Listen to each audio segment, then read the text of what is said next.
At the beginning of the year, Miss Price gave us the assignment to create a Google site and write a few things about what we hope to get out of our mentorship this year. I remember writing down the following. When I'm older, I would like to work in film or music.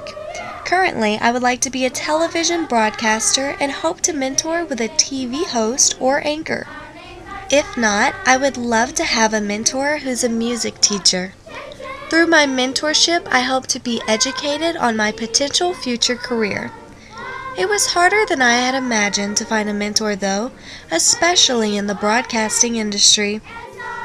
I looked up several television and even radio stations online for potential mentors, but they said they would only take any type of intern during the summer. This was disappointing, but it gave me the opportunity to explore another career field I was interested in, music education. I just fell in love with the idea of helping very small children learn about music. Lucky for me, I already knew an elementary school music teacher really well. She's actually my oboe lesson teacher, Julie Winn. Julie has to be one of the most unique people I've ever met. Her clothes never match, and she has to be one of the shortest women in the world, but I love her nonetheless, and I was extremely grateful when she said she would be my mentor. So for the past semester, I've been driving to Floyd Elementary School to mentor with one of the best people on this planet.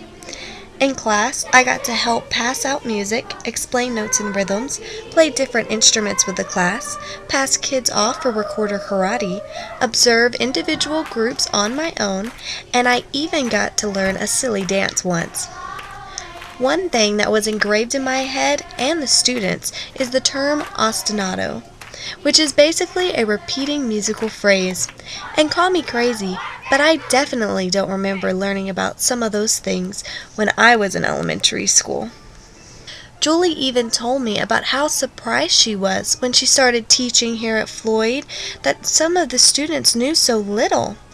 The only major downside to my mentorship is that with the elementary school getting out of class at 3 o'clock, I only had roughly 30 minutes of class time with the students each day.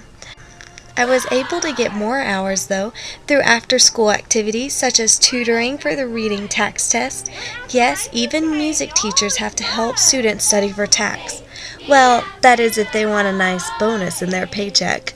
I also helped with the 4th and 5th grade choir, practices for children trying out for the Mesquite Children's Chorus, and rehearsals for children performing in the Mesquite Fine Arts Festival. I also got the pleasure of doing after-school duty with her outside, where we would try not to get run over by crazy parents. Not to mention, Julie would teach me how to talk to cows across the street, or as she likes to call them, moo cows. One of the first bad habits I had to break was to not call my oboe teacher Julie. At Floyd, she was Mrs. Winn, and I think I caused a lot of confusion the first few times I arrived at the school. Each day she would have a different class, so for the first week or two, she had to explain that I, Miss Parker, would be joining them in class for a while. I got several questions, like, was I Miss Wynn's sister? Was I Miss Wynn's daughter? To which Julie and I simply replied yes to both. So any time I would walk down the hall, I would always hear some kids say, "Hi, sister daughter," followed by, "Are you really her sister?" It was really hilarious, because my mentor and I look nothing alike except for the fact that we both have brown hair. Not to mention, she's ridiculously shorter than me. Like seriously, some of the kids at her elementary school are taller than her. The saddest part of this whole thing is that I didn't even realize that my last day with my mentor was my last day. It's sad to think that I won't be there for the next choir rehearsal or outside helping Julie. It was a positive experience for me, though.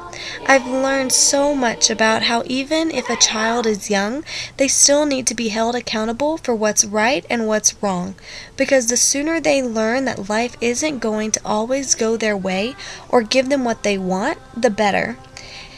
If they have that kind of maturity, it will make going into middle school so much easier for them, because like Julie always told me, some of these kids are going to get beat up when they go to middle school. Maybe then they'll learn. I've also learned that you can't be afraid to get on to a child. Heck, I saw Julie yell at her class, or well, maybe not yell, but use that stern teacher's voice, which is a side of her that I've never seen before. My favorite part about this experience is just seeing the imagination that children have. The things they do and say really make my day, and when they finally get a piece of music, it makes you feel really wonderful inside. What I'm going to take out of this mentorship is a new outlook on life. This mentorship really showed me how it's okay to take charge and not always be the good guy. While I've determined I might not want to be a music teacher per se, I do think that I might enjoy being some type of teacher. Maybe I can even combine my interests and be a radio and television professor someday.